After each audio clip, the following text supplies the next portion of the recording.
चंद्रशेखर आजाद, जिन्होंने India alliance से मांग की थी कि नगीना की सीट उनके लिए छोड़ी जाए, लेकिन अखिलेश यादव ने यहाँ पर यह सीट उनके लिए नहीं छोड़ी। अब जिस तरह का उनका चुनाव प्रचार है, जिस तरह से उनके पक्ष में हवा बन रही है, लोग कह रहे हैं कि अखिलेश यादव ने बड़ी गलती कर दी। एक तो चंद्रशेखर को खोया, ऊपर से बड़े लेवल पर उनको दूसरी सीटों पर भी नुकसान होगा, और तीसरी बात, सपा इस सीट पर तीसरे नंबर की लड़ाई लड़ रही है। ऐसा माना जा रहा है और कहा जा रहा है कि इस सीट पर फिलहाल तो चंद्रशेखर आजाद ही भाजपा के साथ सीधी लड़ाई में नजर आ रहे हैं। और अगर पूरा का पूरा एंटी बीजेपी वोट उनकी तरफ जाता है और उनका खुद का वोट आता है, क्योंकि इस सीट पर उनका अच्छा वोट है, तो शायद वो दिल्ली पहुंच जाए नगीना से सीधे। सहारनपुर से निकलकर नगीना से चुनाव लड़ रहे हैं और यहाँ से दिल्ली जाने की कवायद है सांसद बनकर। इससे पहले विधानसभा जाने की कवायद थी, लेकिन सीट गलत चुनी थी। सीट चुनी थी गोरखपुर, सीएम योगी के सामने, वहां तो उनको हारना ही था।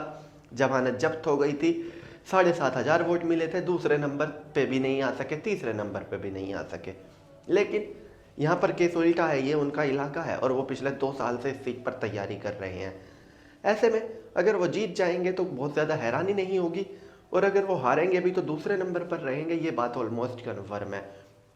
वोटें खुलेंगी 4 जून को, तो 4 जून ही बताएगा वो जीतेंगे या नहीं। लेकिन फिलहाल वो पूरी मेहनत कर रहे हैं।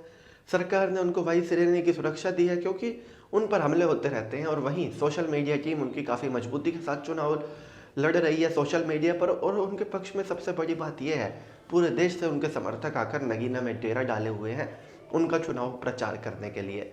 चंदे की कोई कमी नहीं, चाहे ऑनलाइन हो चाहे ऑफलाइन हो, तो उनको चुनाव लड़ने में भी कोई पैसों की कमी नहीं आ रही है। और यही कारण है वो काफ़ी मजबूती से अपना चुनाव लड़ भी रहे हैं और भाजपा प्रत्याशी सपा प्रत्याशी दोनों की नाक में दम कर भी रहे हैं। अब देखने वाली बात होगी वो चुनाव जीतते हैं या नहीं, लेकिन फिलहाल तो समीकरण उन्हीं के पक्ष में जाते नजर आ रहे हैं।